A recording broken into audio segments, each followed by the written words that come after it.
இறை அன்பில் ஒன்றாகுவோம்.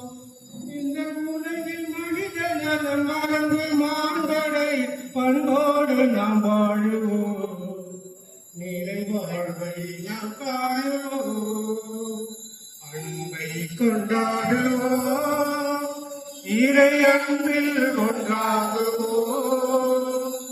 இந்த உலகில் மனித நலம் மறந்து மாண்படை பண்போடு நாம் காணுவோம். இறை வாழ்வை நாம் காணுவோம்.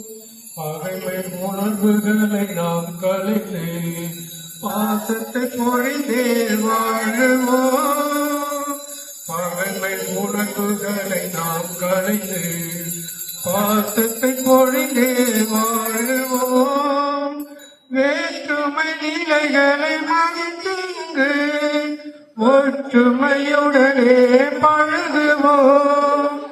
அன்பிற்கு இலக்கணமாகிடவே அன்றாட உணர்வுகள் வளர்ந்திடவே ஒன்று சேர்வோம், உறவில் இணைவோம்.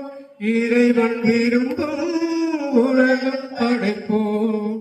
அன்பை கொண்டாடுவோம். இறை அன்பில் ஒன்றாகுவோம். இந்த உலகில் மனித நலம் மறந்து மாண்பரை பண்போடு நாம் காணுவோம். இறை வாழ்வை நாம் காணுவோம். பாகுபாடுகளை நாம் வெறுத்து பகிர்வில் சமத்துவம் காணுவோம். பாகுபாடுகளை நாம் வெறுத்து பகிர்வில் சமத்துவம் காணுவோம். பிளவுகள் பிறக்குகள் வாழ்ந்து பிறரையும் நேசிக்க துவங்குவோம். உள்ளங்கள் ஒன்றாக இணைந்திடவே உலகெல்லாம் நிலையங்கு துணங்கிடவே ஒன்று சேரோம், இரவில் இணைவோம். இறைவன் விரும்பும் உலகம் படைப்போம். அன்பை கொண்டாடுவோம். இறை அன்பில் ஒன்றாகுவோம். இந்த உலகில் மனித நலம் மறந்து வாழ்வடை பண்போடு நாம் வாழுவோம். நிறை வாழ்வை நாம் காணுவோம்.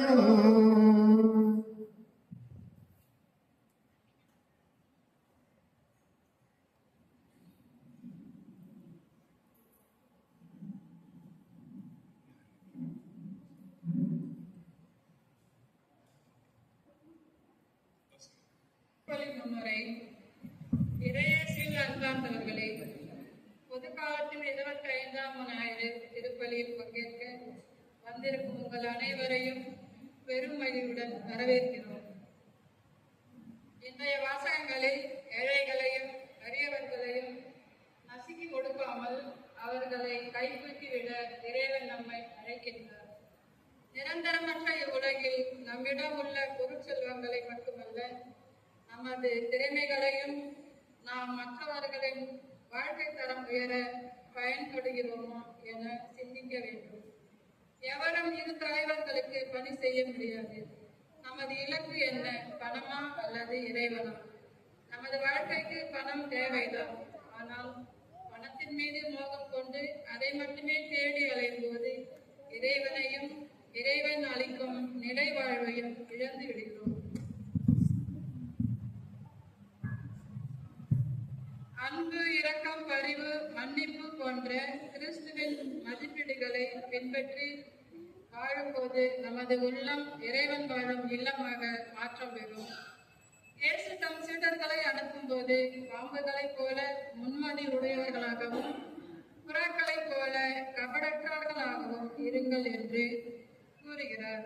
முன்மதி என்பது காலம், இடம், சூழ்நிலைகளை அறிந்து உணர்ந்து நாம் செய்கின்ற செயல்களையும் அவற்றின் விளைவுகளையும் சீர்தூக்கி பார்ப்பது.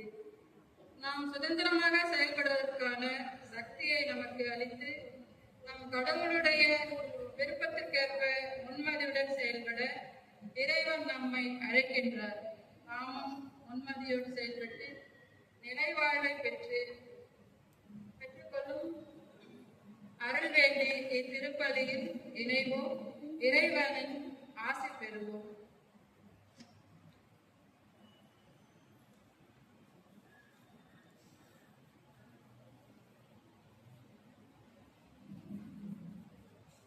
மகன் தூயாவியாரின் பெயராலே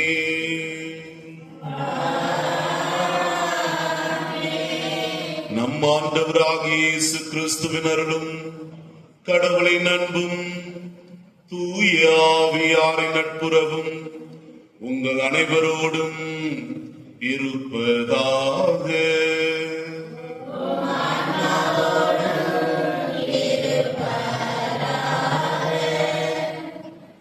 சகோதரர்களே, சகோதரிகளே, இத்தூய மர நிகழ்வுகளை நாம் தகுந்த முறையில் கொண்டாட நம் ஆண்டவராகிய கடவுளை கெஞ்சி மன்றாடுவோம். அவரை தண்ணீரை புனிதப்படுத்தி அருளுமாறு நாம் மன்றாடுவோம். அவரை நமக்கு உதவி அளித்து நாம் பெற்றுக்கொண்ட தூய ஆவிக்கு உண்மை உள்ளவர்களாய் நிலைத்திருக்க அருள்வாராக.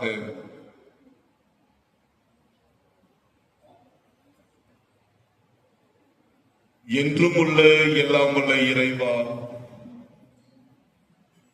வாழ்வின் ஊற்றும் தூய்மையின் தொடக்கமான தண்ணீரின் வழியாக மக்கள் புனிதமடைந்து நிலைவாழ்வின் கொடைகளை பெற வேண்டும் என்று திருவுளமானீர். இத்தண்ணீரை புனிதப்படுத்திய உம்மை வேண்டுகின்றோம். ஆண்டவரே, உமது நாளாகிய இன்று உமது அருட்காவலை பெற விரும்புகின்றோம். வாழ்வளிக்கும் உமது அருளின் ஊற்றினை எம்மில் புதுப்பித்தருளும். இத்தண்ணீரினால் எங்கள் உள்ளத்தையும் உடலையும் தீமை அனைத்திலும் இருந்து காத்தருள்வீராக. இவ்வாறு நாங்கள் தூய இதயத்துடன் உம்மை அணுகி வரவும் உமது மீட்பை பெற்றுக் கொள்ளவும் தகுதி பெறுவோமாக. எங்கள் ஆண்டவர் கிறிஸ்து வழியாக உம்மை மன்றாடுகின்றோம். எல்லாம் வல்ல இறைவா, தண்ணீர் வளம் பெற அதில் உப்பிட வேண்டும் என்று இறைவாக்கினர் எலிசா வழியாக கற்பித்தீர். உமது படைப்பு பொருளாக இந்த உப்பை பரிவிரக்கத்துடன் புனிதப்படுத்தி அருள உம்மை தாழ்மையுடன் வேண்டுகின்றோம். ஆண்டவரே, உப்பு கலந்த தண்ணீர் தெளிக்கப்படும் இடமெல்லாம் தீயோனின் தாக்குதல் அனைத்தும் தோல்வியுற செய்வீராக. உம் தூய ஆவியார் உடனிருந்து எங்களை இடையராக காத்தருள்வாராக. எங்கள் ஆண்டவர் கிறிஸ்து வழியாக உம்மை மன்றாடுகின்றோம்.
எல்லாம் வல்ல இறைவன் நம் பாவங்களிலிருந்து நம்மை தூய்மைப்படுத்துவாராக.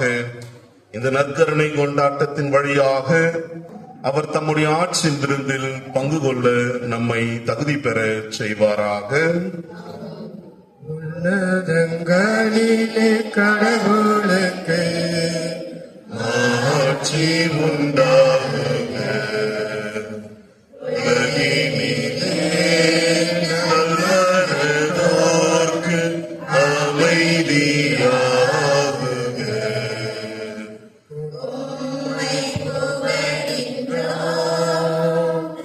உம்மை வணங்குகின்றோம், உம்மை ஆராதிக்கின்றோம், உம்மை நடத்துகின்றோம். உமது மேலான மாட்சியின் பொருட்டு உமக்கு நன்றி கூறுகின்றோம். ஆண்டவராகிய இறைவா, வானுலக அரசரே, எல்லாம் வல்ல தந்தையாகிய இறைவா, ஒரே மகனாய் உதித்த ஆண்டவரே, இயேசு கிறிஸ்துவே, ஆண்டவராகிய இறைவா, இறைவனின் செம்மறியே, தந்தை திருமகனே, உலகின் பாவங்களை போக்குபவரே, எங்கள் மேல் இரக்கமாயிரும். உலகின் பாவங்களை போக்குபவரே, எங்கள் மன்றாட்டை ஏற்றருளும். தந்தையின் வலப்பக்கம் வீற்றிருப்பவரே, எங்கள் மேல் இரக்கமாயிரும். ஏனெனில் இயேசு கிறிஸ்துவே, நீர் ஒருவரே தூயவர், நீர் ஒருவரே ஆண்டவர், நீர் ஒருவரே உன்னத தூய ஆவியாரோடு தந்தையாகிய இறைவனின் ஆட்சியில் இருப்பவர் நீரே.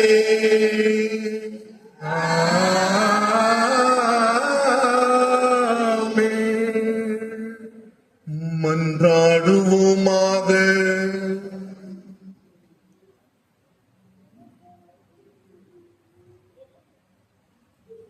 இறைவா, உம்மையும் பிறரையும் அன்பு செய்வதில் திருச்சட்டத்தின் எல்லா கட்டளைகளும் அடங்கியிருக்க செய்தீரே. உம் கட்டளைகளை கடைபிடிக்கும் நாங்கள் முடிவில்லா வாழ்வுக்கு வந்து சேரும் தகுதி பெற எங்களுக்கு அருள்வீராக.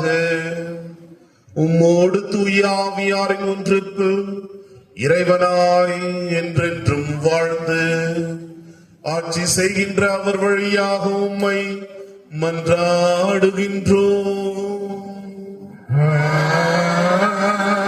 ஆமென். அன்பார்ந்தவர்களே,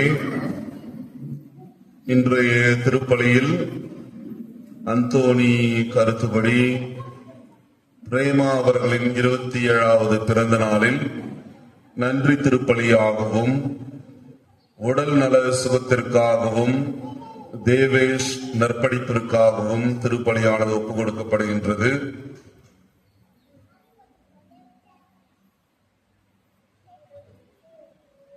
சிஸ்டர் அகாதா இவர்களின் ஆன்ம நித்தியலை பாற்றி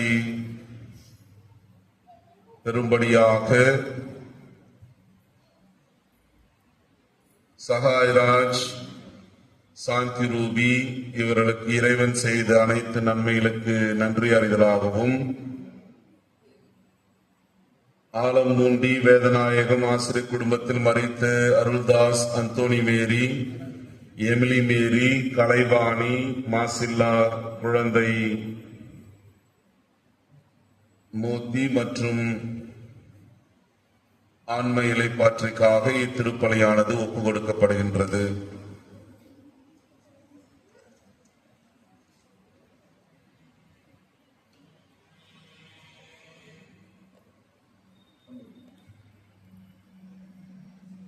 அஞ்சலி தீப அஞ்சலி இறைமே தீப அஞ்சலி வாழ்வழிக்க வந்த வார்த்தையே இறை மக்கள் யாமளிக்கும் ஆராதனை ஆராதனை ஆராதனை. அஞ்சலி துய்ப அஞ்சலி இறை மகனே தூப அஞ்சலி வாழ்வழிக்க வந்த வார்த்தையே இறை மக்கள் யாமளிக்கும் ஆராதனை ஆராதனை. அஞ்சலி மலரஞ்சலி இறை மகனே மலரஞ்சலி வாழ்வழிக்க வந்த வார்த்தையே இறை மக்கள் யாமளிக்கும் ஆராதனை ஆராதனை.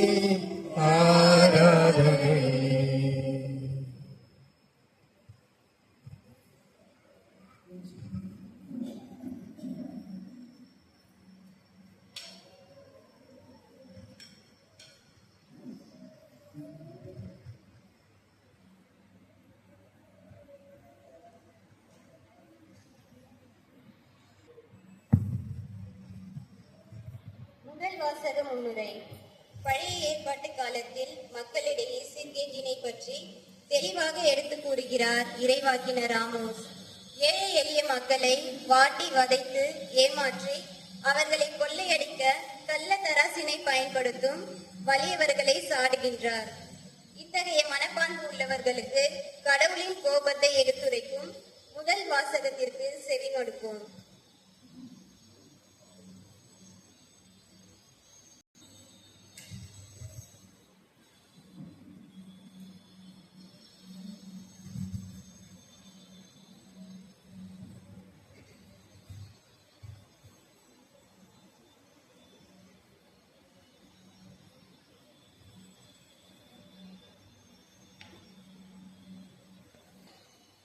வெள்ளி காசுக்கு ஏழைகளையும் இரு காலணிக்கு வறியோரையும் வாங்கலாமா?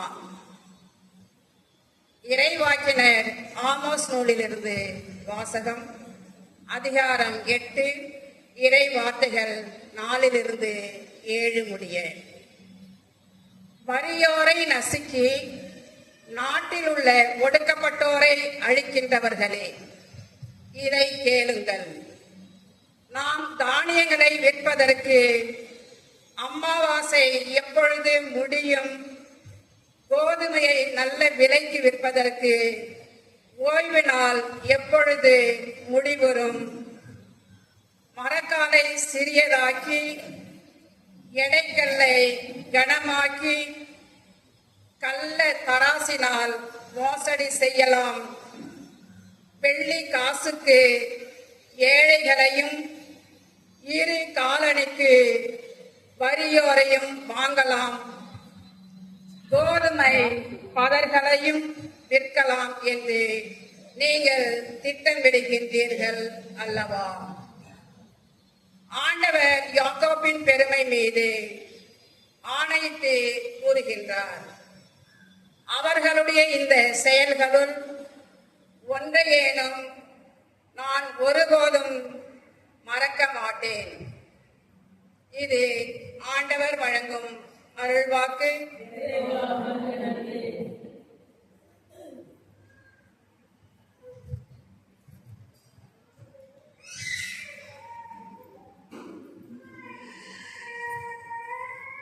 பதிலுரை பாடல் பல்லவி. ஏழைகளை தூக்கிவிடும் ஆண்டவரை போற்றுங்கள் என்று பாடுவோம். ஏழைகளை தூக்கிவிடும் ஆண்டவரை போற்றுங்கள், ஏழைகளை தூக்கிவிடும் ஆண்டவரை போற்றுங்கள். ஏழைகளை தூக்கிவிடும் ஆண்டவரை போற்றுங்கள், ஏழைகளை தூக்கிவிடும் ஆண்டவரை போற்றுங்கள். ஆண்டவரின் ஊழியர்களை அவரை புகழுங்கள், அவரது பெயரை போற்றுங்கள். ஆண்டவரது பெயர் வாழ்த்த பெறுவதாக, இப்பொழுதும் எப்பொழுதும் வாழ்த்த பெறுவதாக.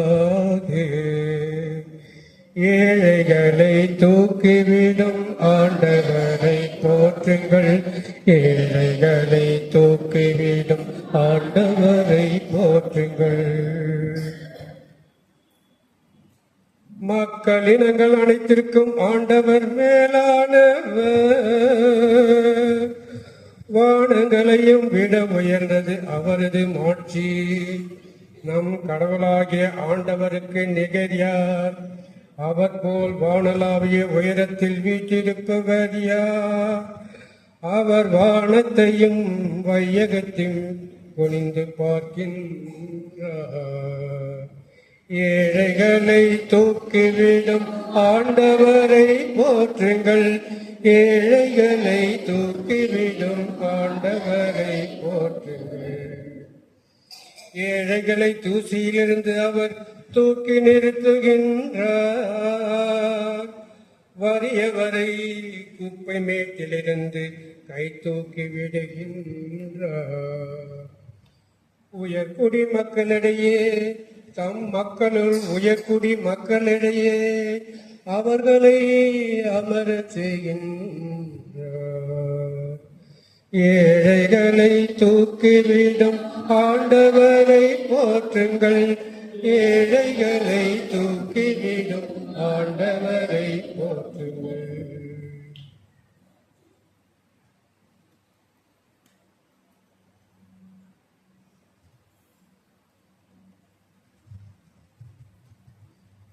இரண்டாம் வாசக முன்னுரை. திருத்தூதர் பவுல் அனைவருக்காகவும் இறைவனிடம் பரிந்து பேசி மன்றாட நன்றி கூற அன்புடன் அழைக்கிறார். இதுவே நம் மீட்பராகிய இயேசு கிறிஸ்துவின் முன் சிறந்ததும் ஏற்புடையதும் ஆகும். திருத்தூதராகவும் நற்செய்தியை அறிவிப்பவராகவும் பிற இனத்தாருக்கு கற்பிக்கும் போதகராகவும் ஏற்படுத்தப்பட்ட பவுலடியார் கைகளை உயர்த்தி இறைவேண்டல் செய்ய அழைக்கும் வாசகத்திற்கு கவனமுடன் செவிமடுப்போம்.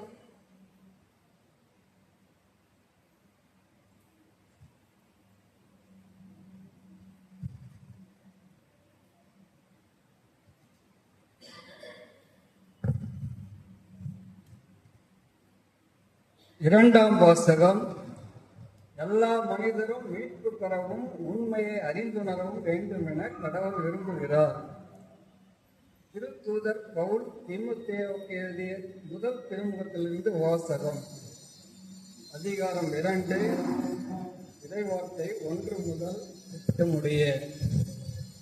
அன்புக்குரியவர்களே, அனைவருக்காகவும் மன்றாடுங்கள், இறைவனிடம் வேண்டுங்கள், பரிந்து பேசுங்கள், நன்றி செலுத்துங்கள். முதலில் நான் உங்களுக்கு தரும் அறிவுரை இதுவே: இறைப்பற்றும் கண்ணியமும் நிறைந்தவர்களாய் தொல்லையின்றி அமைதியோடு வாழ அரசர்களுக்காகவும் உயர்நிலையில் உள்ள எல்லா மனிதர்களுக்காகவும் மன்றாடுங்கள்.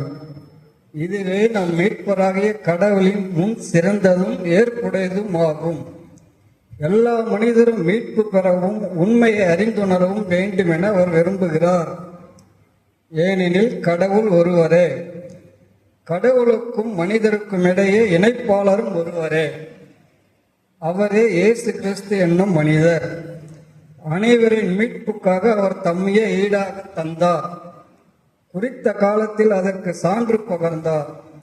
இதற்காகவே நான் நற்செய்தியை அறிவிப்பனவாகவும் திருத்தூதனாகவும் விசுவாசத்தையும் உண்மையையும் பிற இனத்தாருக்கும் கற்பிக்கும் போதகனாகவும் ஏற்படுத்தப்பட்டேன். நான் சொல்வது உண்மையே, பொய் அல்ல. எனவே ஆண்கள் சினமும் சொற்பூசலுமின்றி எவ்விடத்திலும் தூய உள்ளத்தோடு கைகளை உயர்த்தி இறைவேண்டல் செய்யுமாறு விரும்புகின்றேன். இது ஆண்டவர் வழங்கும் அருள்வாக்கு.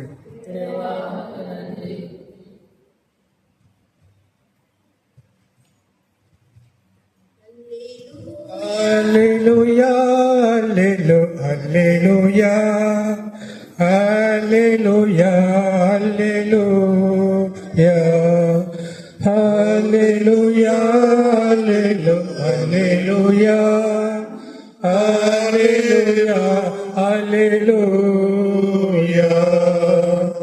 நம் ஆண்டவர் இயேசு கிறிஸ்து செல்வராயிருந்தும் அவருடைய ஏழ்மையினால் நீங்கள் செல்வராகுமாறு உங்களுக்காக ஏழையானார்.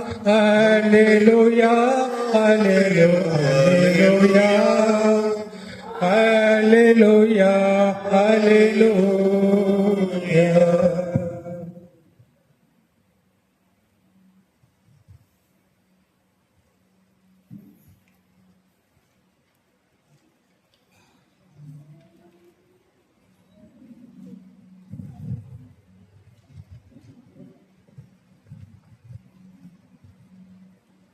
ஆண்டவர் உங்களோடு இருப்பாராக. ஆன்மாவோடு இருப்பாராக. புனித லூக்கா எழுதிய தூய நற்செய்தியிலிருந்து வாசகம். ஆண்டவரே மாட்சி உமக்கே. இயல் 16 இறைவசனங்கள் 1-13 முடிய. அக்காலத்தில் இயேசு தம் சீடர்களுக்கு கூறியது, செல்வர் ஒருவருக்கு வீட்டு பொறுப்பாளர் ஒருவர் இருந்தார். அவர் தம் தலைவரின் உடைமைகளை பாழாக்கியதாக அவர் மீது பழி சுமத்தப்பட்டது. தலைவர் அவரை கூப்பிட்டு, உம்மை பற்றி நான் கேள்விப்படுவது என்ன? உம் பொறுப்பில் உள்ள கணக்கை ஒப்படையும். நீர் இனி வீட்டு பொறுப்பாளராய் இருக்க முடியாது என்று அவரிடம் கூறினார். அந்த வீட்டு பொறுப்பாளர், நான் என்ன செய்வேன்? வீட்டு பொறுப்பிலிருந்து என் தலைவர் என்னை நீக்கிவிடப் போகிறாரோ? மண் வெட்டவோ என்னால் இயலாது, இறந்து உண்ணவும் வெட்கமாய் இருக்கிறது. வீட்டு பொறுப்பிலிருந்து என்னை நீக்கிவிடும் போது பிறர் என்னை தங்கள் வீடுகளில் ஏற்றுக்கொள்ளும்படி நான் என்ன செய்ய வேண்டும் என எனக்கு தெரியும் என்று அவர் தமக்குள்ளே சொல்லிக் கொண்டார். பின்பு அவர் தம் தலைவரிடம் கடன்பட்டவர்களை ஒவ்வொருவராக வரவழைத்தார். முதலாவது வந்தவரிடம், நீர் என் தலைவரிடம் எவ்வளவு கடன்பட்டிருக்கிறீர் என்று கேட்டார். அதற்கு அவர் 100 குடம் எண்ணெய் என்றார். வீட்டு பொறுப்பாளர் அவரிடம், இதோ உம் கடன் சீட்டு, உட்கார்ந்து 50 என எழுது என்றார். பின்பு அடுத்தவரிடம், நீர் எவ்வளவு கடன்பட்டிருக்கிறீர் என்று கேட்டார். அதற்கு அவர் 100 முடை கோதுமை என்றார். அவர், இதோ உம் கடன் சீட்டு, 80 என்று எழுதும் என்றார்.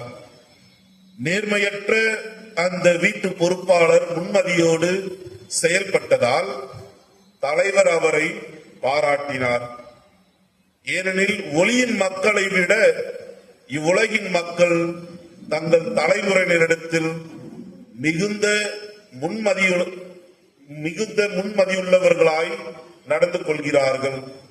ஆகையால் நான் உங்களுக்கு சொல்கிறேன், நேர்மையற்ற செல்வத்தை கொண்டு உங்களுக்கு நண்பர்களை தேடிக் கொள்ளுங்கள். அது தீரும் பொழுது அவர்கள் உங்களை நிலையான உறைவிடங்களில் கொள்வார்கள். மிக சிறியவற்றில் நம்ப தகுந்தவர் பெரியவற்றிலும் நம்ப தகுந்தவராய் இருப்பார். மிக சிறியவற்றில் நேர்மையற்றவர் பெரியவற்றிலும் நேர்மையற்றவராய் இருப்பார்.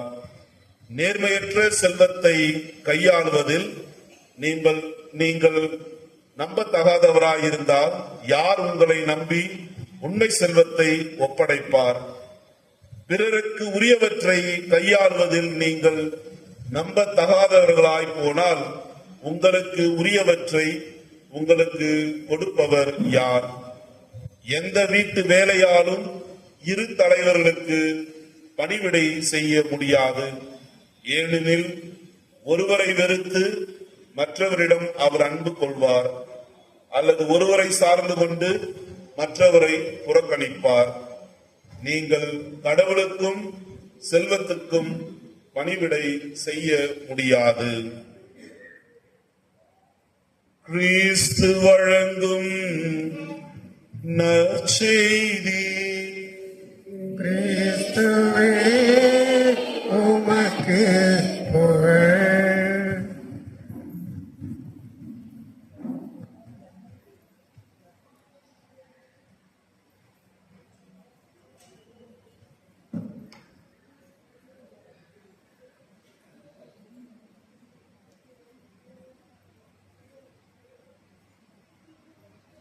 கிறிஸ்துவில் பிரியமான சகோதரர்களே, சகோதரிகளே, அன்புக்கினியவர்களே,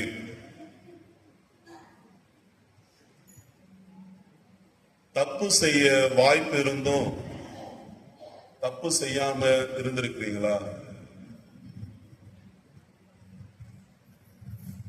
தவறு இழைப்பதற்கு சூழல் இருந்தும் நேர்மையை கடைபிடித்து நின்ற பொழுதுகள் என்னென்ன? தவறு செய்வதற்கான சூழ்நிலைகள் இருந்தும் நான் நேர்மையை கடைபிடித்த தருணங்கள் எவை? அன்பார்ந்தவர்களே, பொதுவாக நாம் நல்லவர்கள், எல்லோரும் நன்மை படைத்தவர்கள். வெளிப்புறத்தில் வெளியே வந்தா நல்லவங்க. தனிப்பட்ட முறையில நமக்கு குறைகள் இருக்கின்றன. தனிப்பட்ட முறையில் நாம் தவறுகளை செய்கின்றவர்களாக நம்முடைய வாழ்வானது இருக்கின்றது.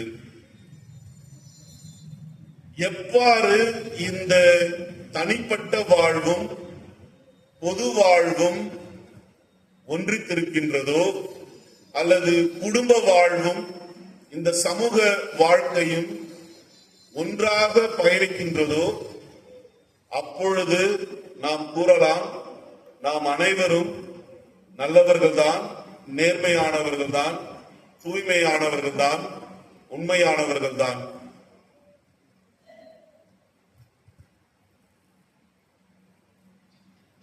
ஒரு முறை ஒரு சிறுவன், வழக்கமா அவங்க அப்பா அம்மா கடைக்கு அனுப்புவாங்க. கடைக்கு அனுப்பிட்டு வீட்டுக்கு தேவையான பதார்த்தத்தெல்லாம் வாங்கின்னு வர சொல்லுவாங்க, அல்லது வீட்டு பொருட்களை கடைக்கு சமையலுக்கு தேவையான காய்கறி எல்லாரையும் வாங்கிட்டு வர சொல்லுவாங்க. அந்த தம்பி போனாரு. எல்லாத்தையும் மறக்காம அம்மா சொன்னது, லிஸ்ட் கொடுத்தது எல்லாத்தையும், கருவேப்பிலை கொத்தமல்லி வரைக்கும் எல்லாத்தையும் வாங்கிட்டாங்க. கூட்டம் வழக்கமா சந்தை கடையில போன கூட்டம் அதிகமா இருக்கும்.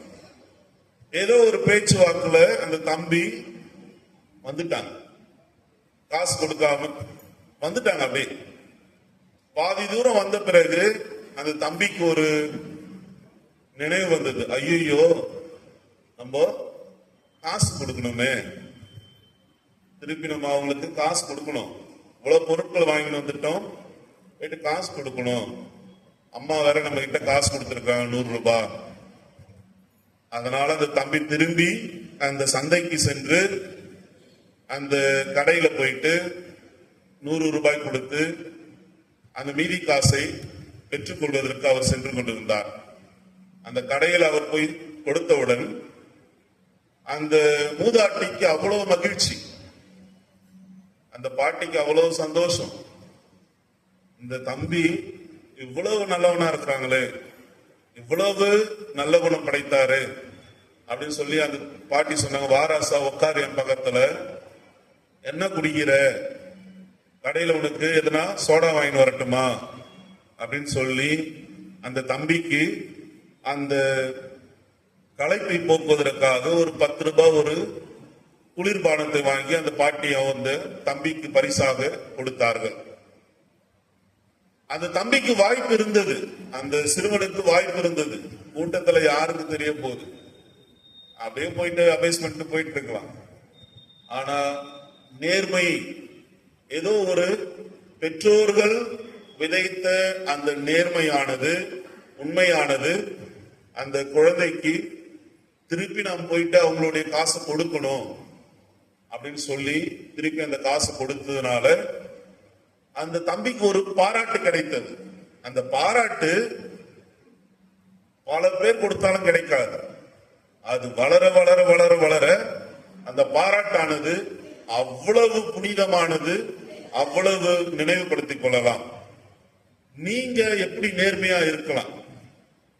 சிறுவர்களே, குழந்தைகளே, சிறுமிகளே, இது போல நடந்திருக்கா உங்க வாழ்க்கையில? கடைக்கு போயிட்டு காசு கொடுக்காம மறந்துலாம் வந்திருக்கிறீங்களா? முதல்ல காசு கொடுத்து தான் பொருளை வாங்குறாங்கன்றீங்களா இந்த காலத்துல? இது சிறுவர்களுடைய நினைவுகள் இருந்தாலும் பெரியவர்களுக்கு ஒவ்வொரு அனுபவங்கள் உண்டு. நாம் தவறிழைக்க பல தருணங்கள் இருந்தாலும் அந்த தருணங்களில் நாம் தவறிழைக்காமல் நேர்மையோடு நாம் வாழ்ந்திருக்கின்றோமா என்பதை நாம் சிந்தித்து பார்க்க வேண்டும். இன்றைய நற்செய்தி வாசகம் ஒரு கஷ்டமான ஒரு வாசகம். இயேசு சொன்ன போதனைகள் எல்லாமே நேரடியாவே இருக்கும். அன்பு செய்யுங்க, மன்னியுங்க, இரக்கம் காட்டுங்க. இதுல ஒரு வீட்டு பொறுப்பாளர் அவருடைய முன்மதி, அதாவது அவருடைய சூழ்ச்சியினால அவர் தன்னுடைய எதிர்காலத்தை தக்க வைத்துக் கொண்டார். அவர் அந்த வீட்டு பொறுப்பாளர் என்ன செய்தார்னா, யாரெல்லாம் தன்னுடைய முதலாளியிடத்தில் கடன்பட்டிருந்தார்களோ அவர்கள், நீங்க 100 குடம் எண்ணெய் இருந்ததுன்னா அதை நான் 50 குடமாக மாற்றி விடுகின்றேன். 100 மூட்டை கோதுமை இருந்ததுன்னா அதை நான் 70ஆக மாற்றி விடுகின்றேன். இது போன்ற கணக்குகளை மாற்றி எழுதி ஒரு நபரை பார்த்து இயேசு கூறுகின்றார், முன்மதியோடு நடந்து கொண்டான் என்று. இது கேட்ட உடனே நமக்கு எல்லாம் என்ன தோணுது? தப்பு பண்ணலாம், ஒன்னும் பிரச்சனையே கிடையாது. மாட்டிக்காத வரைக்கும் நம்ம எல்லாரும் யோக்கியம்தான். மாட்டிக்காத வரைக்கும் எல்லாருமே யோக்கியம். மாட்டிக்கணும்னா அப்புறம் வர பிரச்சனைய பார்த்துக்கலாம் அப்படின்னு இயேசு நமக்கு போதிக்கின்றது போல தோன்றுகின்றது. அன்பார்ந்தவர்களே, இந்த ஓமையை புரிந்து கொள்வதற்கு நமக்கு அதனுடைய பின்புலம் வேண்டும். பின்புலத்தை நன்கு தெரிந்திருக்க வேண்டும். வழக்கமா கடன் எல்லாம் வாங்கியிருப்பீங்கல்ல, வட்டிக்கு வாங்கியிருக்கிறீங்களா? வட்டிக்கு வாங்கிட்டு கட்ட முடியாமல திணறவங்களாம் இருக்கிறோம். நம்ம எல்லாருமே எல்லோருமே கடன் வாங்கி வாழ்க்கையில முன்னேறணும். இப்ப அந்த கடன் வாங்கி நினைச்சதை பார்த்தாவே ஒரு சில பேருக்கு நடுக்கம் வந்துடும். இவ்வளவு வாங்கி இந்த வீட்டை கட்டிட்டு கடன்கார முன்னாடி நம்ம இப்படி நிக்கிறோமே, அல்லது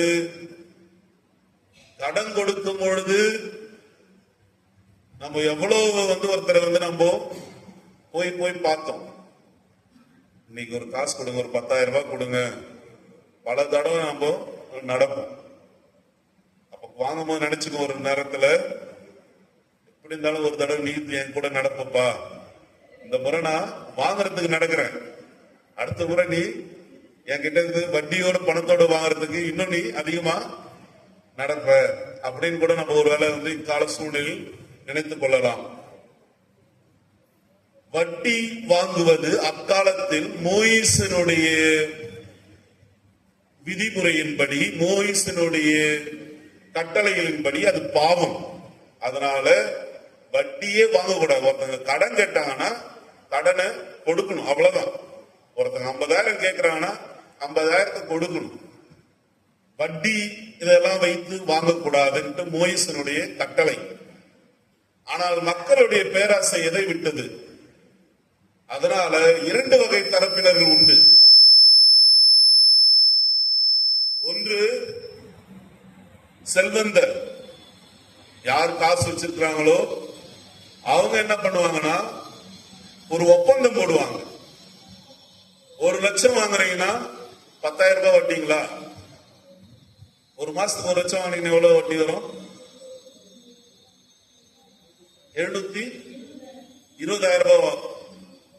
1 லட்சத்துக்கு மாசத்துக்கு 20,000 ரூபாய் வட்டி வாங்கணும். கொடுக்கும் பொழுது வார்த்தையில வேண்டாம், ஆனா ஒப்பந்தம் போடும் பொழுது என்ன பண்ணுவாங்கன்னா, நீங்க கொடுக்கும் பொழுது 1 வருஷம் கழிச்சதுக்கு அப்புறம் 1,20,000 ரூபாய் இது போல கொடுக்கணும்னு எழுதிடுவாங்க. ஆகவே இந்த செல்வந்தர் என்ன பண்ணுவாங்க, பொறுமையா இந்த மோயிசனுடைய கட்டளை நாங்க கடைபிடிச்சிட்டோம், வட்டிக்கு வேண்டாம்னு சொல்லியாச்சு, அவ்வளவுதான். ஆனா ஒப்பந்தம் அவங்க காசு திருப்பி கொடுக்கும் பொழுது அந்த வட்டியோட திருப்பி தரணும். அல்லது இந்த செல்வந்தர்களிடத்தில் வேலை செய்கின்ற வீட்டு பொறுப்பாளர்கள் அவர்கள் எப்படி நினைப்பாங்கன்னா கமிஷன். இப்ப இந்த வீடு தரகர்கள் வாங்குறது, நிலத்தை வாங்கி கொடுக்கிறவங்க இந்த பக்கமும் காசு வாங்கிப்பாங்க, அந்த பக்கமும் விற்கிறவங்க கிட்டையும் காசு வாங்கிப்பாங்க, வாங்குறவங்க கிட்டையும் காசு வாங்கிப்பாங்க. இக்காலத்துல இது ஓகே, இது சரின்னு நம்ம எடுத்துக்கிட்டோம். ஒரு காலத்தில் இதுவும் தவறாக தான் இருந்தது. இந்த ஒரு பின்புலத்தில் பார்க்கின்ற பொழுது கையூட்டு, அதாவது கையூட்டு என்பது தவறான வழியில் பணத்தை வாங்குவது. இந்த 2 பின்புலங்களில் சற்று பார்த்தோம் என்றால், இந்த வீட்டு பொறுப்பாளர் அவர் தனக்குள்ளே கூறுகின்றார், நான் வெளியே போனா எனக்கு என்ன வேலை செய்ய முடியும்? ஆகவே அவர் அந்த அதிகமான காசுகளை அவர் குறைக்கின்றார். 1,20,000 ரூபாய் 1 லட்சமா கொடு, அல்லது எனக்கு சேர வேண்டியதை கொடு, நான் உன்னுடைய கடனை பாதியாக மாற்றி எழுதி தருகின்றேன் என்று. இதை பார்த்து தான் இயேசு சொன்னார், உண்மதியோட இவன் ரொம்ப நடந்துக்கணும், உண்மதியோட இவன் நடந்துக்கணும், அவனை பாராட்டுகின்றார்.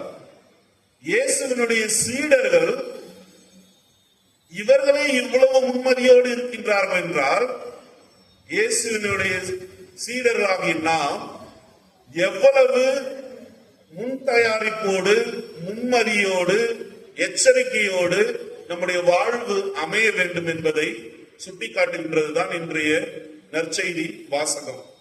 இயேசு தப்பு செய்யுங்கன்னு சொல்லல, இயேசு தவறு செய்யுங்கன்னு நம்மளை யாரையும் சொல்லல, வட்டி வாங்கன்னு யாரையும் சொல்லல, ஏமாத்துங்கன்னு யாரையும் சொல்லல.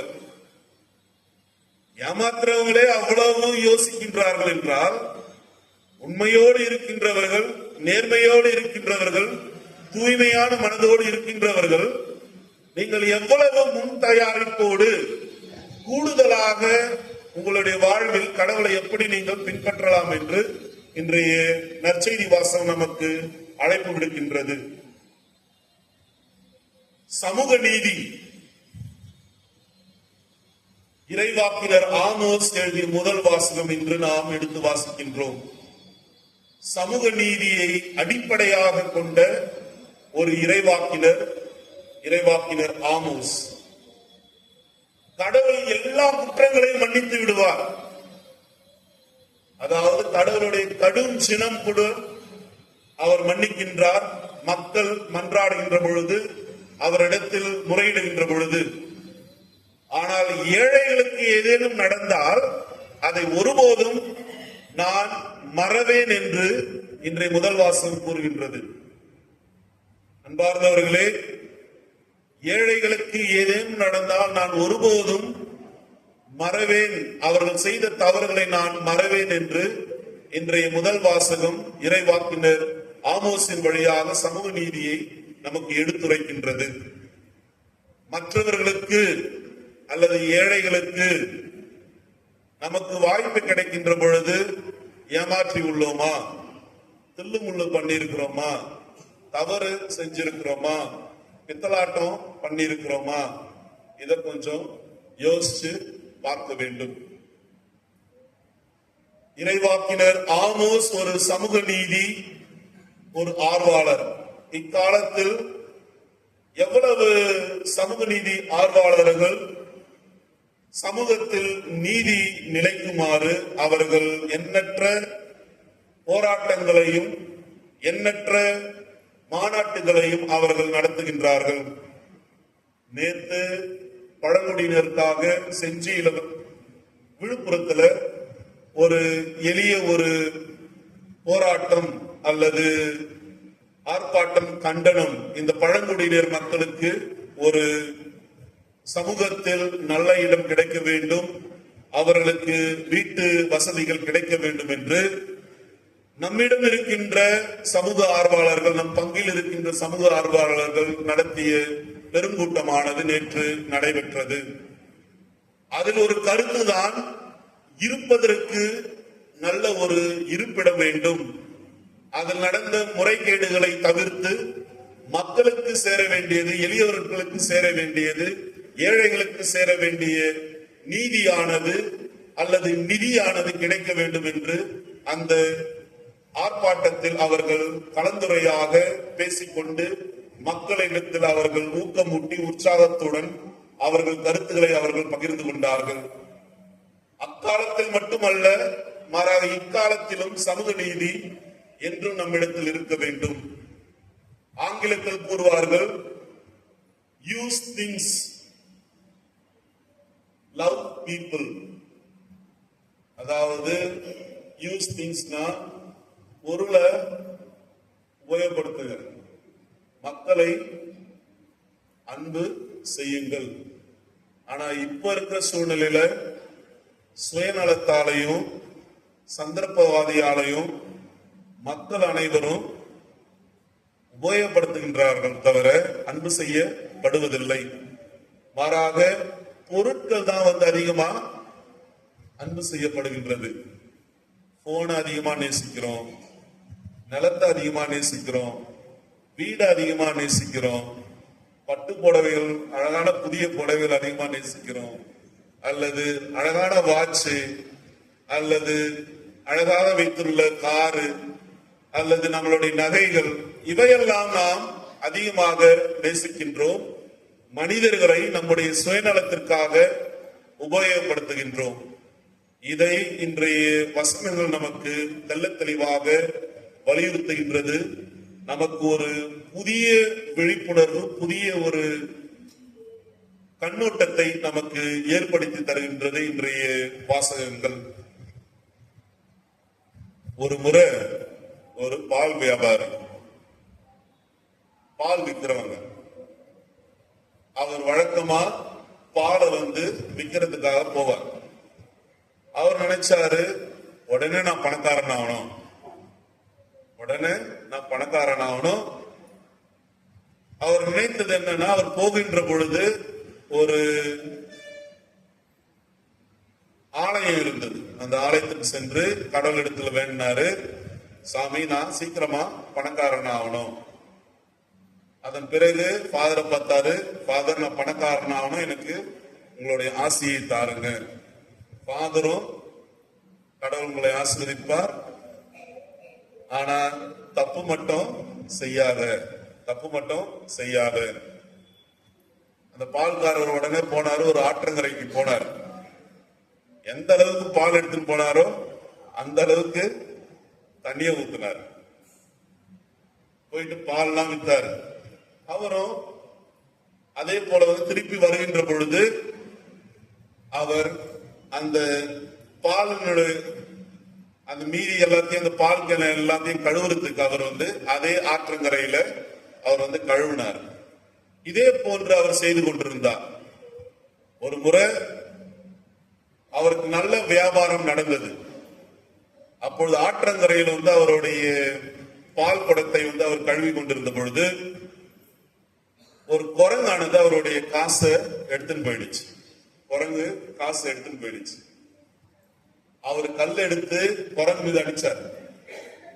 அப்போ குரங்கு இந்த பக்கம் ஒரு காசு, ஆத்துல ஒரு காசு. ரெண்டாவது அடிச்சார். இந்த பக்கம் ஒரு காசு, ஆத்துல ஒரு காசு. இதே போல எல்லாத்தையும் அடிக்க குரங்கு ஆத்துல பாதி காசு, நிலத்துல அவர் இடத்துல பாதி காசு கொடுத்துடுச்சு. இதுல என்ன நமக்கு தெரியுதுன்னா, ஆத்துல ஆத்தோட போயிடுச்சு, பால்ல கையில நின்றுடுச்சு.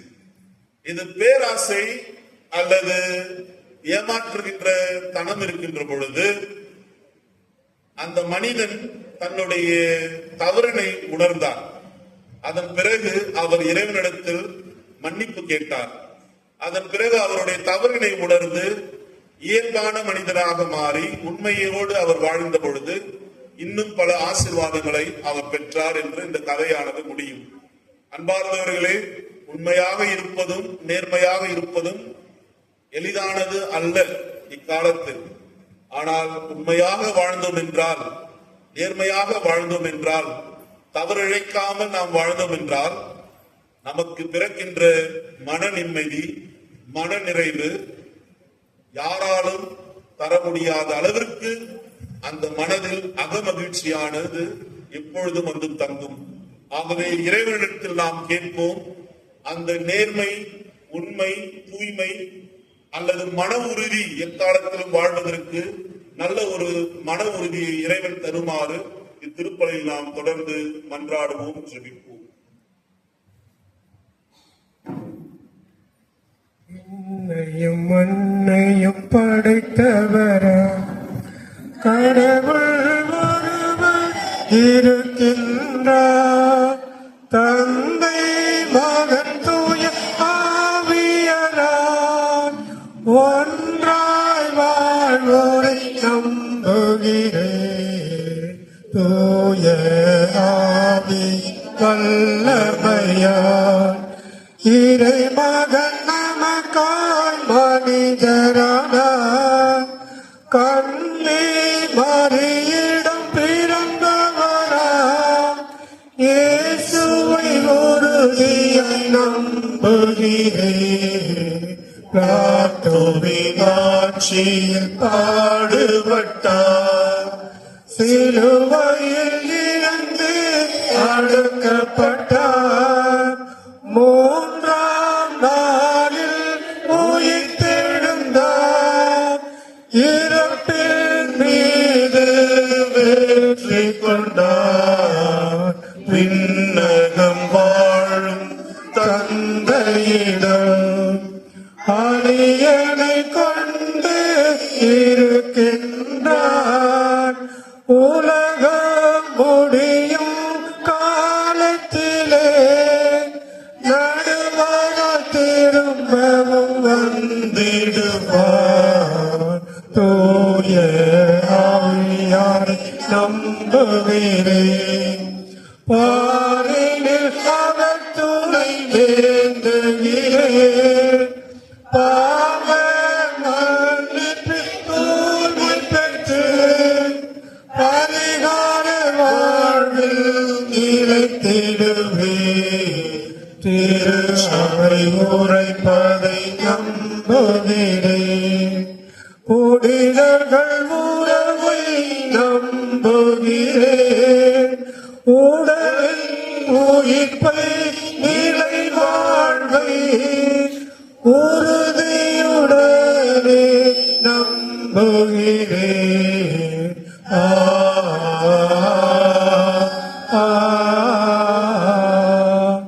ஆ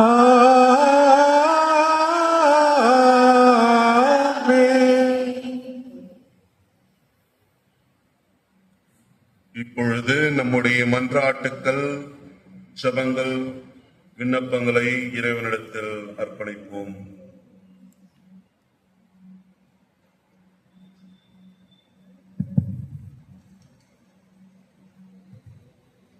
எளியோரை அன்பு செய்யும் இறைவா, என் திரு அவையை வழிநடத்தும் எம் திருத்தந்தை ஆசீர்வதியும். அவருக்கு உடல் ஆன்ம நலம் தந்து தமது மந்தையை வழிநடத்தும் ஆற்றல் தந்து வழிநடத்த இறைவா உம்மை மன்றாடுகின்றோம். எல்லாம் வல்ல இறைவா, எங்கள் மன்றாட்டை கேட்டருளும். நீதியின் சுடரே எம் இறைவா, எம் நாட்டை ஆளும் தலைவர்கள் அனைவரையும் வறியவர்களை நசுக்காமலும் ஏழை எளிய மக்களின் நல்வாழ்வுக்கு வழிவகுக்கும் நல்ல பல திட்டங்களை மேற்கொண்டு மக்களின் வாழ்வாதாரத்தை உயர்த்தும் நல்ல தொண்டுகளையும் கொண்டலுவாக திகழ்ந்திட வரம் தர வேண்டும் என்று இறைவா உம்மை மன்றாடுகின்றோம். எல்லாம் வல்ல இறைவா, எங்கள் மன்றாட்டை கேட்டருளும். எங்கள் மீட்பராகிய இறைவா, எத்தகைய துன்பங்களையும் உம்மை நோக்கி கூவியும் அழைப்பவர்களுக்கு செவி சாய்ப்பவர் நீரே என்றும் நம்பிக்கையுடன் உம் திருமுன் வந்துள்ளோம். அன்பு செய்வது மேலான நீர் விரும்பும் கட்டளைகளை என்பதையும் நாங்கள் உணர்ந்துள்ளோம். உம்மோடு நாம் அயலாரோடும் அன்பு கொண்டு வாழ வரம் தர வேண்டும் இறைவா உம்மை மன்றாடுகின்றோம். எல்லாம் வல்ல இறைவா, எங்கள் மன்றாட்டை கேட்டருளும். ஒளியாம் எம் இறைவா, சமூகத்தில் நிலவும் அவலங்களை எதிர்த்து அமைதிக்காகவும் மக்களின் நல்வாழ்விற்காகவும் போராடி வரும் நல்ல உள்ளங்களுக்காக உம்மை மன்றாடுகின்றோம்.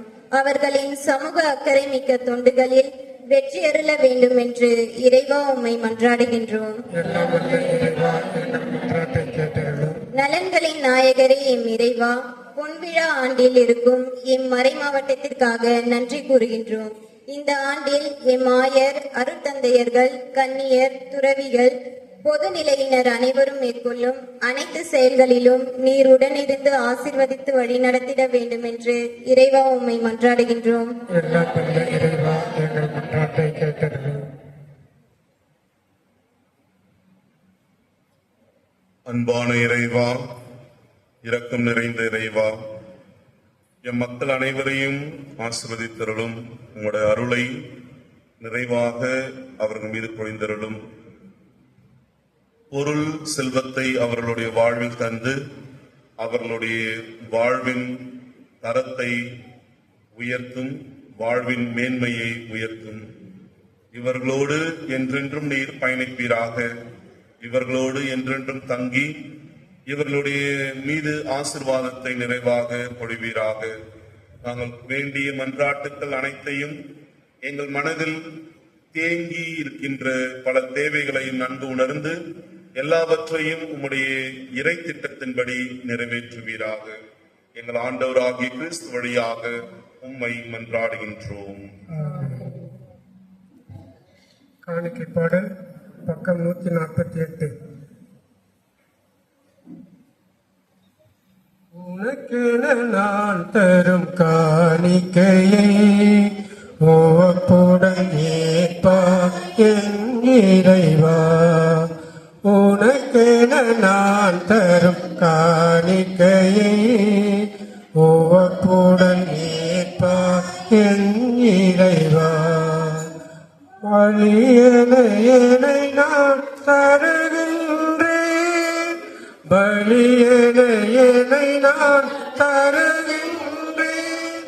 உன் பாதமல பணிந்து மகிழ்கின்றேன், உன் பாதமல பணிந்து மகிழ்கின்றேன். உனக்கென நான் தரும் காணிக்கையை உவப்புடன் ஏற்பார் என் இறைவா. உழைப்பின் கனி இது உனக்காக, உன்னருள் கொடைகளின் பலனாக. உழைப்பின் கனி இது உனக்காக, உன்னருள் கொடைகளின் பலனாக. படைத்தவன் கரங்களில் மகிழ்வாக, படைத்தவன் கரங்களில் மகிழ்வாக. உன் படைப்பினில் சிறந்ததை தருகின்றேன், உன் படைப்பினில் சிறந்ததை தருகின்றேன். உனக்கென நான் தரும் காணிக்கையை உவப்புடன் ஏற்பார் என் இறைவா. உழைப்பின் கனி உனக்காக உன் பணி புவிதனில் நிறைவாக உடற்பொருள் ஆவி உனக்காக உன் பணி புவிதனில் நிறைவாக மடிந்திடும் மனிதத்தின் விளக்காக மடிந்திடும் மனிதத்தின் விளக்காக மகிழ்வுடன் என்னையே தருகின்றேன் மகிழ்வுடன் என்னையே தருகின்றேன் உனக்கென நான் தரும் காணிக்கையை உவப்புடன் ஏற்பார் என் இறைவா. சகோதரர்களே சகோதரிகளே, என்னுடையதும் உங்களுடையதுமான இப்பலி எல்லாம் வல்ல தந்தையாக இறைவனுக்கு ஏற்றதாகபடி மன்றாடுங்கள். பட்சிக்காகவும் ஆட்சிக்காகவும் நமது நன்மைக்காகவும் புனித திரு அவை அனைத்தின் நலனுக்காகவும் உமது கையிலிருந்து இப்படி ஏற்றுக்கொள்வாராக. ஆண்டவரே, உம் மக்களின் காணிக்கைகளை கனிவுடன் ஏற்றருள உம்மை வேண்டுகின்றோம். அதனால் நம்பிக்கையோடும் பக்தியோடும் அவர்கள் எவற்றை அறிக்கையிடுகின்றார்களோ அவற்றை விண்ணக அருள் அடையாளங்களால் பெற்றுக் கொள்வார்களாக. எங்கள் ஆண்டவர் கிறிஸ்து வழியாக உம்மை மன்றாடுகின்றோம். ஆண்டவர் உங்களோடு இருப்பாராக.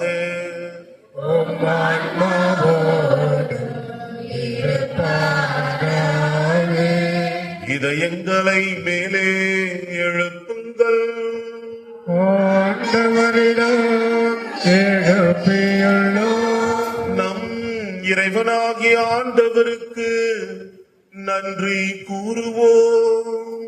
அது தகுதியும் நீதியும் ஆனது. ஆண்டவரே, தூயவரான தந்தையே, என்றும் உள்ள எல்லாம் வல்ல இறைவா, என்னாலும் எவ்விடத்திலும் நாங்கள் உமக்கு நன்றி செலுத்துவது மெய்யாகவே தகுதியும் நீதியுமாகும், எங்கள் கடமையும் மீட்பிற்குரிய செயலுமாகும். ஏனெனில் நீர் எங்களுக்கு மீட்பரை அனுப்பும் அளவுக்கு உலகின் மீது பரிவன்பு கொண்டீர். அவர் பாவம் தவிர மற்ற அனைத்திலும் எங்களைப் போலவே இருக்க திருவுளம் கொண்டீர். இவ்வாறு நீரும் திருமகனிடம் செலுத்திய அன்பை எங்கள் மீதும் செலுத்தினீர். நாங்கள் கீழ்ப்படியாமையால் பாவம் செய்து இழந்த உம்முடைய கொடைகளை அவருடைய கீழ்ப்படிதலால் மீட்டு எங்களுக்கு அருளினீர். ஆகவே ஆண்டவரே, வானதூதர் புனிதர் அனைவரோடும் நாங்கள் சேர்ந்து உமது பெருமையை பறைசாற்றி அக்களிப்புடன் சொல்வதாவது: தூயவர் தூயவர் தூயவர், வான்படைகளின் கடவுளாம் ஆண்டவர். விண்ணகமும் மண்ணகமும் உமது மாட்சியால் நிறைந்துள்ளன. உன்னதங்களிலே ஓசன்னா. ஆண்டவர் பெயரால் வருகிறவர் ஆசி பெற்றவர். உன்னதங்களிலே ஓசன்னா. ஆண்டவரே, நீர் மெய்யாகவே தூயவர், தூய்மை அனைத்துக்கும் ஊற்று. ஆகவே உம்முடைய ஆவியை பொழிந்து இக்காணிக்கைகளை தூய்மைப்படுத்த உம்மை வேண்டுகின்றோம். இவ்வாறு எங்கள் ஆண்டவர் இயேசு கிறிஸ்துவின் உடலும் இரத்தமுமாக எங்களுக்கு இவை மாறுவனவாக. அவர் பாடுபட உளம் கனிந்து தம்மை கையளித்த போது அப்பத்தை எடுத்து நன்றி செலுத்தி அதை விட்டு தம் சீடர்களுக்கு அளித்து கூறியதாவது: அனைவரும் இதிலிருந்து பெற்று உண்ணுங்கள், ஏனெனில் இது உங்களுக்காக கையளிக்கப்படும் என் உடல்.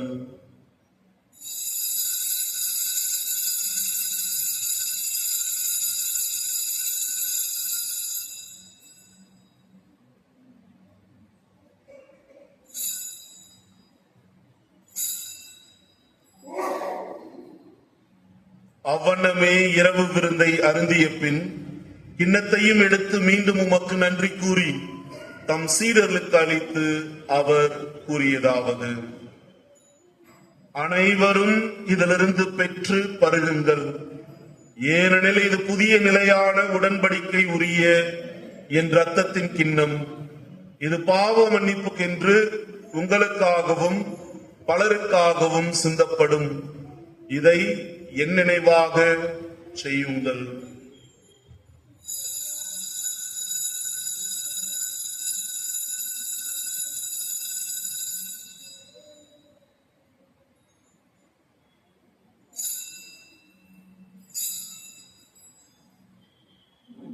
நம்பிக்கையின் மறை பொருள்.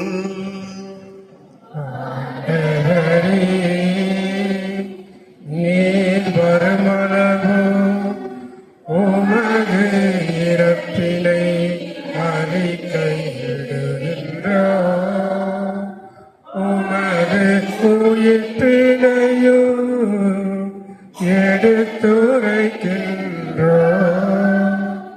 ஆகவே ஆண்டவரே, நாங்கள் கிறிஸ்துவின் இறப்பினையும் உயிர்ப்பினையும் நினைவு கூர்ந்து வாழ்வதரும் அப்பத்தையும் மீட்பளிக்கும் கிண்ணத்தையும் உமக்கு ஒப்பு கொடுக்கின்றோம்.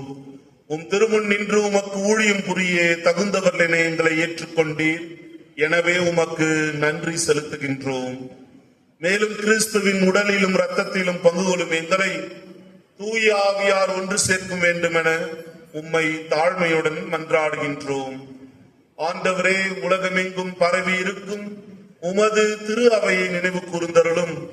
எங்கள் திருத்தந்தை லியோ, எங்கள் ஆயர் பிரான்சிஸ், எல்லா திருநிலையினராகிய அனைவரோடும் உமது திரு அவை அன்பில் நிறைவு பெற செய்தருளும். மேலும் உயிர்த்தெழும் எதிர்நோக்குடன் துயில் கொள்ளும் எங்கள் சகோதரர் சகோதரிகளையும் இறந்தோர் அனைவரையும் இரக்கத்துடன் நினைவு கூர்ந்து உமது திருமுக ஒளியினுள் ஏற்றருளும். எங்கள் அனைவர் மீதும் இரக்கமாயிரும். கடவுளின் கன்னித்தாயான புனித மரியா, அவருடைய கணவரான புனித யோசேப்பு, புனித திருத்தூதர்கள், இவ்வுலகில் உமக்கு உகந்தவராய் இருந்தோர் ஆகிய புனிதர் அனைவருடனும் நாங்கள் நிலைவாழ்வில் பங்கு கொள்ளும் தகுதி பெற்று உம் திருமகன் இயேசு கிறிஸ்து வழியாக உம்மை புகழ்ந்தேத்தும் வரமருள உம்மை மன்றாடுகின்றோம்.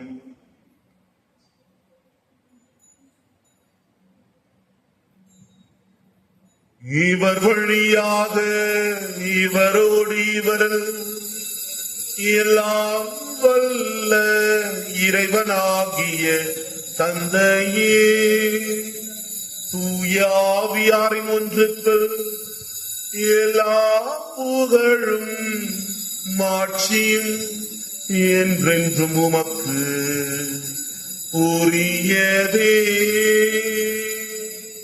ஆமென்.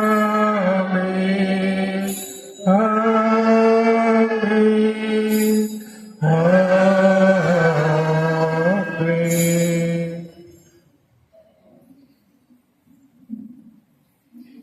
இயேசு தந்த அந்த ஜெபத்தினை நாம் ஒரே குரலாய் சொல்வோம். விண்ணுலகில் இருக்கிற எங்கள் தந்தையே, உமது பெயர் தூயதெனப் போற்ற பெறுக. உமது ஆட்சி வருக. உமது திருவுளம் விண்ணுலகில் நிறைவேறுவது போல மண்ணுலகிலும் நிறைவேறுக. எங்கள் அன்றாட உணவை இன்று எங்களுக்கு தாரும். எங்களுக்கு எதிராக குற்றம் செய்வோரை நாங்கள் மன்னிப்பது போல எங்கள் குற்றங்களை மன்னியும். எங்களை சோதனைக்கு உட்படுத்தாதீரும். ஆண்டவரே, தீமை அனைத்திலும் இருந்து எங்களை விடுவித்து எங்கள் வாழ்நாளில் அமைதியை கனிவுடன் அருள உம்மை மன்றாடுகின்றோம். உமது இரக்கத்தின் உதவியால் நாங்கள் பாவத்திலிருந்து எப்போதும் விடுதலை பெற்று யாதொரு கலக்கமுமின்றி நலமாயிருப்போமாக. நாங்கள் எதிர்நோக்கி இருக்கும் பேரின்பத்துக்காகவும் எம்மிப்பராகிய இயேசு கிறிஸ்துவின் வருகைக்காகவும் காத்திருக்கின்றோம். ஆட்சியும் என்றென்றும் உமதே. ஆண்டவரே இயேசு கிறிஸ்துவே, அமைதியை உங்களுக்கு விட்டு செல்கின்றேன், என் அமைதியையே உங்களுக்கு அளிக்கின்றேன் என்று உம் திருத்தூதர்களுக்கு மொழிந்தீரேன். எங்கள் பாவங்களை பாராமல் உமது திரு அவையின் நம்பிக்கையை கண்ணோக்கி உமது திருவுளத்திற்கேற்ப அதற்கு அமைதியும் ஒற்றுமையும் அளித்தருள்வீராக. என்றென்றும் வாழ்ந்து ஆட்சி செய்கின்றவர் நீரே. ஆண்டவருடைய அமைதி உங்களோடு என்றும் இருப்பதாக. ஒருவருக்கொருவர் கிறிஸ்துவின் அமைதியை பகிர்ந்து கொள்வோம். உலகின் பாவங்களை போக்கும் இறைவனின்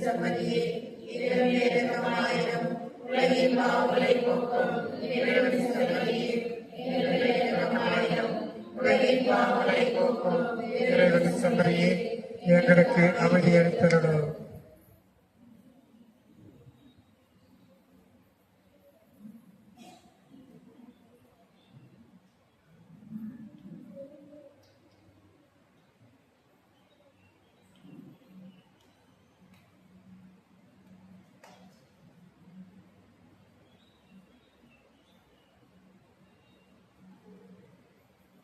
இதோ இறைவனின் செம்மறி, இதோ உலகின் பாவங்களை போக்குபவர். செம்மறி விருந்துக்கு அழைக்க பெற்றோர் பேர் பெற்றோர். நான் தகுதியற்றவன், ஆனால் ஒரு வார்த்தை மட்டும் சொல்லிடும், என் ஆன்மா நலமடையும்.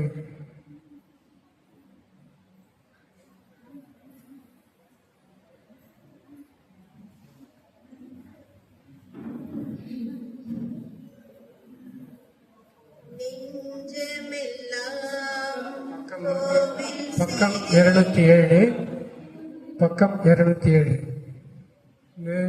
நெஞ்சமெல்லாம் கோவில் செய்தே உடையடைத்தே நீ வா.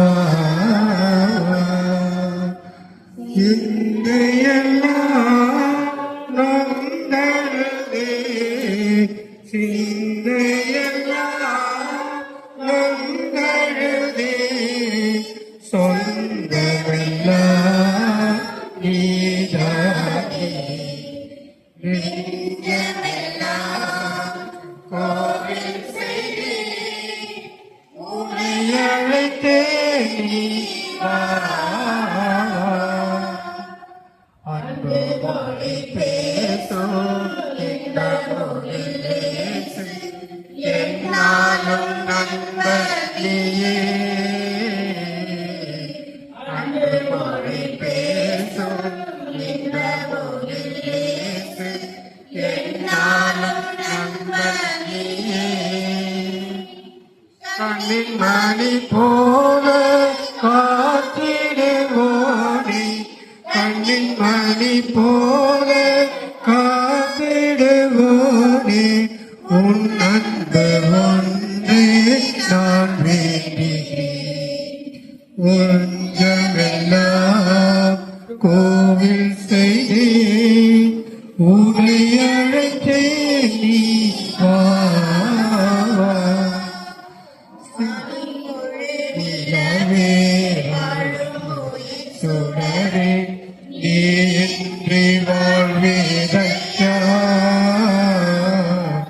வாழும்போது நிலவே வாழும்போது சுடரே நீ இன்றி வாழ்வேதையா.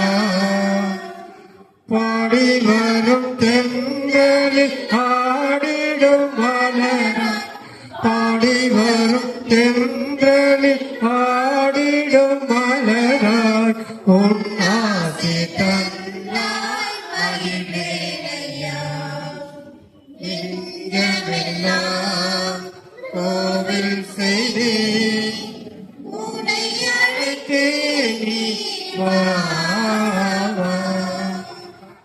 சிந்தையெல்லாம் நொந்தழுதே சிந்தையெல்லாம் நொந்தழுதே சொந்தமெல்லாம் நீதானே. நெஞ்சமெல்லாம் கோவில் செய்தே உன்னை அழைத்தே நீ வா. அன்பு மொழி பேசும் இந்த மொழியில் இயேசு என்னாலும் நண்பனியே. அன்பு மொழி பேசும் இந்த மொழியில் இயேசு என்னாலும் நண்பனியே. கண்ணின் மணி போல காத்திடுவோனே, கண்ணின் மணி போல காத்திடுவோனே, உன் அன்பு ஒன்றே நான் வேண்டி.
எனக்கு செவி சாயும்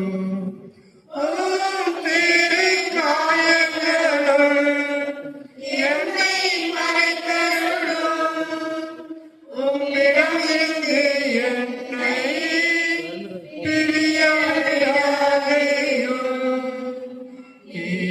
பகல்களிடமிருந்து என்னை காத்தருளும், எனது இறப்பின் வேளையில் என்னை அழைத்தருளும், உம்மிடமாக எனக்கு கட்டளையிட்டருளும், புனிதர்களோடு எக்காலமும் உம்மை புகழச் செய்யும்.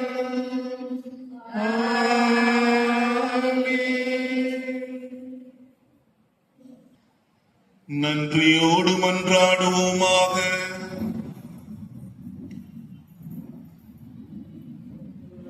ஆண்டவரே, உம் அருள் அடையாளங்களால் புத்துயிர் பெற்ற எங்களுக்கு உமது இடையராத உதவியை கனிவுடன் என்றும் அருள்வீராக. அதனால் மீட்பின் பயனை இம்மறை நிகழ்வுகளிலும் அன்றாட வாழ்விலும் பெற்றுக் கொள்வோமாக. எங்கள் ஆண்டவர் கிறிஸ்து வழியாக உம்மை மன்றாடுகின்றோம்.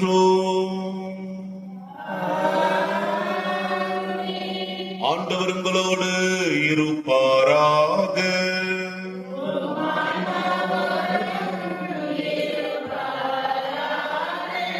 எல்லாம் வல்ல இறைவன் தந்தை, மகன், தூயாவி உங்கள் அனைவரையும் ஆசீர்வதிப்பாராக.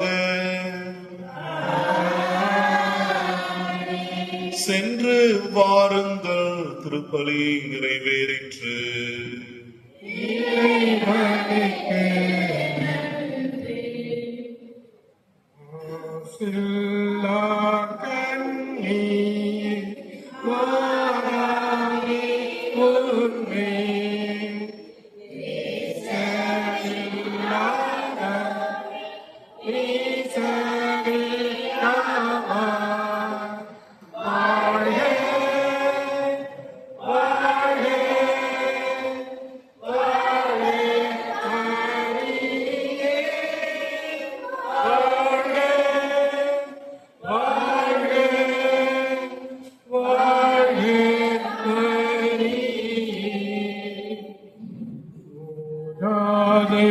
தாயாசை கோர்பவர் மாட்டார்.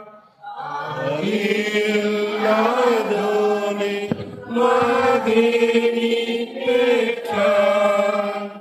வாழ்க வாழ்க வாழ்க மரியே, வாழ்க வாழ்க வாழ்க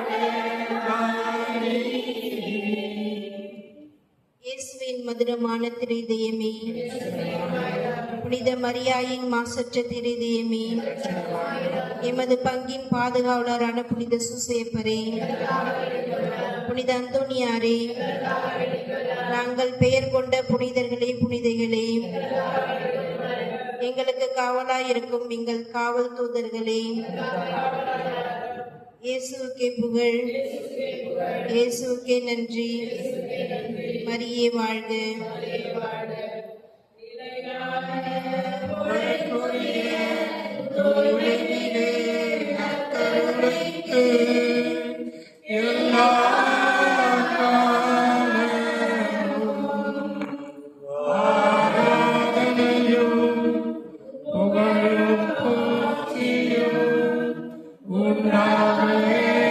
கடவுளே